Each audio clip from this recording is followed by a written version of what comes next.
All right, everybody, we are almost to the end. I'm so excited. We are on chapter 40. All right, let's do it. Chapter 40.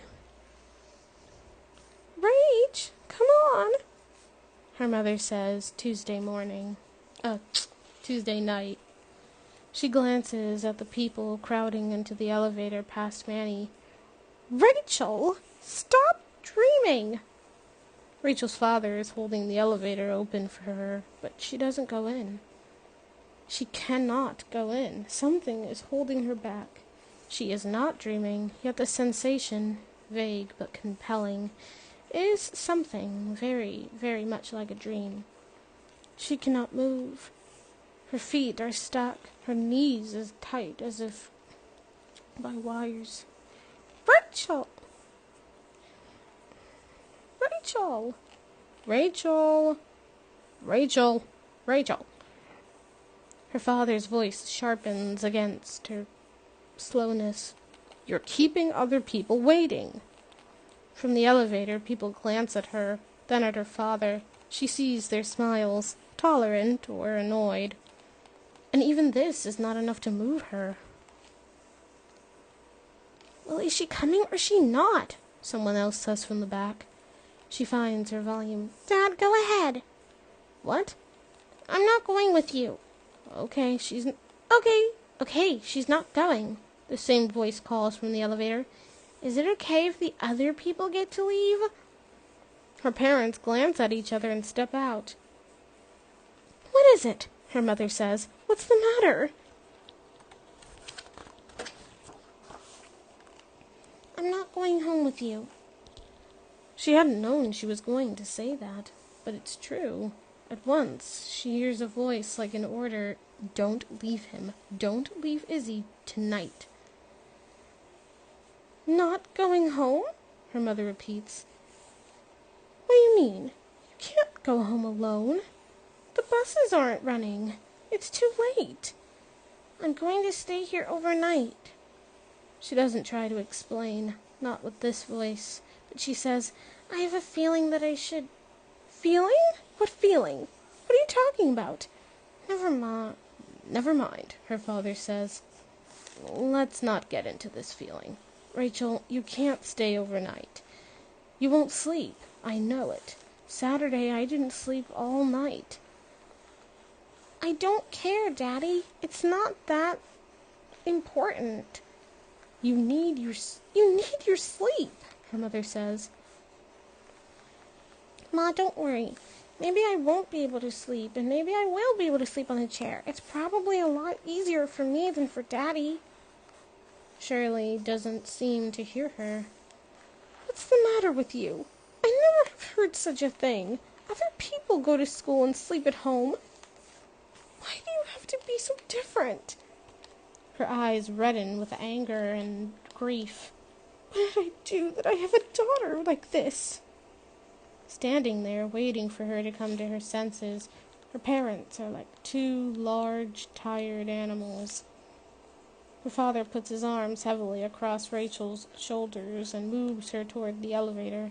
Enough of this. It's not fair to your mother, darling. Fear spurts from Rachel's belly to her throat. Now, she will do what they want, but it'll be the way that it was when she was 6 and told her parents that she couldn't go to school anymore.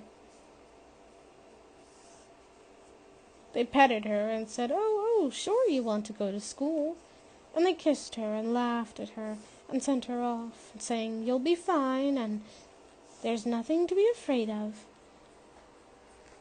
But she knew what she knew. She was afraid of Luke Fowler, who was 10 and liked to knock down little girls and kiss them with big, wet, mean kisses. Don't worry about a thing, her parents had said, and she had went to school and Luke Fowler had knocked her down, and she knew she had been right and they had been wrong. Rachel looks at her mother. Her coat is unbuttoned.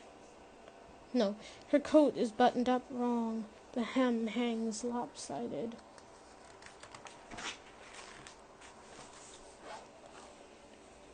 She looks past her mother, through the window and into the darkness outside, then further to the pale fringe of light rising from the city. How hard it is to do anything. Hard for her to do what she wants to do, what she needs to do, which is only to stay with her grandfather tonight. Come, her father says. He presses the elevator button. We're going home. But Rachel is not 6 anymore, and in a very soft voice she says, No, I'm not going home tonight. She must speak in this soft voice, because otherwise she will yell. You are going home, her mother says. No, Rachel says. And now her mother and her father are looking at each other across a plain of a vast open distance, and her father's arm is still on her shoulders. She moves from under him. Ma, what? She moves closer to her mother and rebuttons her mother's coat. Do you want to stay too? Me? With you? Rachel nods. Yes, Ma. We'll both stay with Grandpa. For a moment the air between them is clear, and then they can see each other. Oh, should I? Her mother says. No, you can't, Manny says. No, Cheryl, you can't stay up all night. You need your rest. And now it's finishing. Rachel rises on tiptoes, kisses her mother. I'll be all right. I'll call you tomorrow morning. She walks away from them. In a moment she hears the creak of the elevator door. Izzy's breath is noisy in the room. Rachel puts her head back against the chair. The room is shadowy, and Izzy's cheekbones jut up. His breath is gaspy, labored. She begins to breathe with him. In, out. In, out. The room breathes with him. The bed breathes. The chair, the walls, the air itself breathes with him. Martin comes in to check the oxygen tank. Staying the night? He doesn't seem surprised. Around midnight, Izzy wakes. His skin is hot. She wipes his face and neck with a damp cloth. Water, he says. He sips through the bent straw, and she goes back to sleep. But an hour later, he's awake again. Where is he? What is he saying? There he is, quite clearly. He's saying, No tickets. Grandpa? Rachel bends toward him. I'm here, Grandpa. Hold my hand. She takes his hand, holds it, caresses it, and he falls asleep. Moments later he wakes up again. Hold me back, he exclaims. Hurry. She moves closer, puts her arms around him. Harder, he gasps. She holds him so tightly her arms ache. He falls back asleep, and then she releases him. She curls up in the chair with the blanket that Martin brought her, thrown over her legs. She watches Izzy in the dim light, her eyes stinging and burning. Finally, she can no longer keep them open, and falls asleep.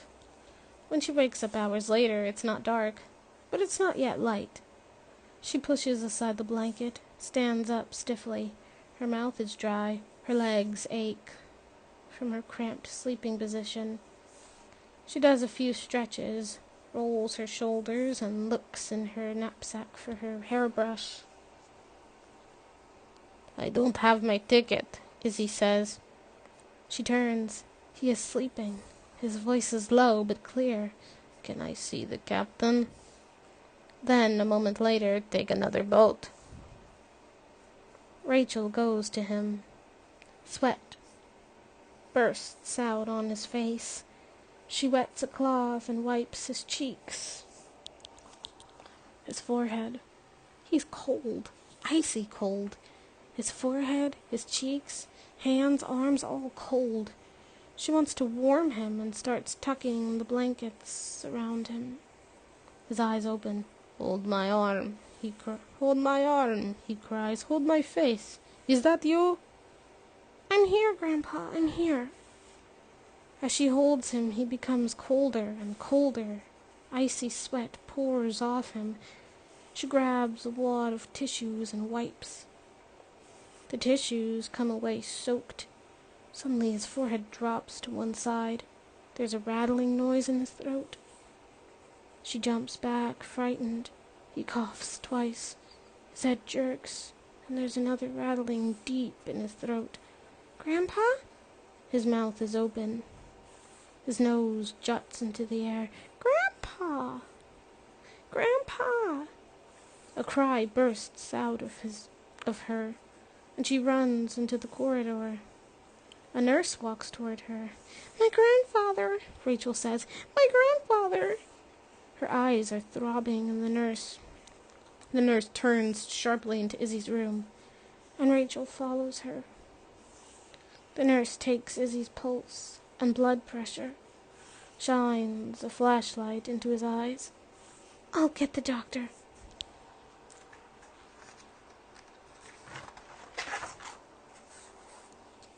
Rachel stands at the foot of the bed. Why can't she breathe? Izzy's head is toppled to one side. He has a bird-like look, and she doesn't recognize the face. A fat young doctor with walrus whiskers comes in. In a little voice, he asks her to please step out. "Just for a moment, please." In the corridor, she leans against the wall. The doctor comes out of the room. "I'm sorry, you're the granddaughter. He's dead." "Yes." She knew that when the nurse called. Then she understands. Her grandfather isn't officially dead until the doctor says so. "Are you all right?" the doctor says.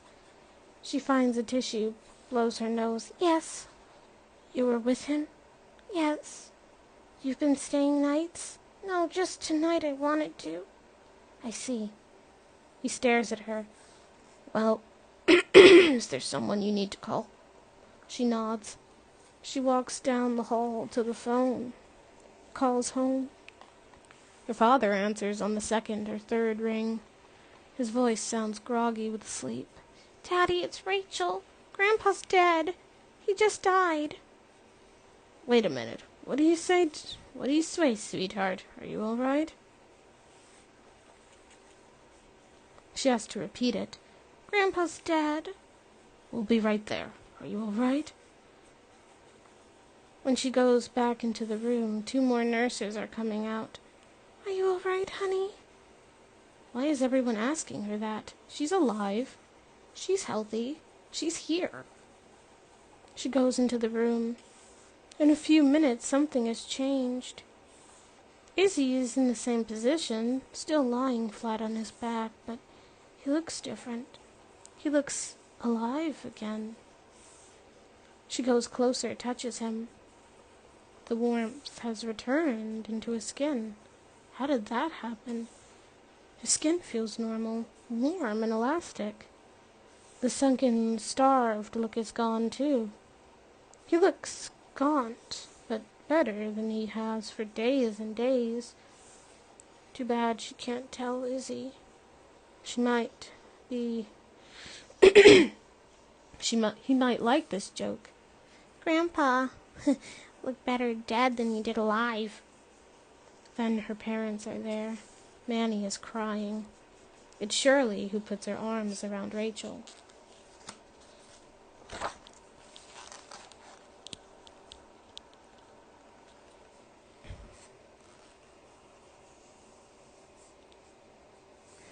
"Come away. Come away, Rachel. Come away. It's too hard." But even now, Rachel doesn't want to go. She holds the rails of the bed and thinks, I want to see him again. I want to see him again, and I won't. I'll never see him again.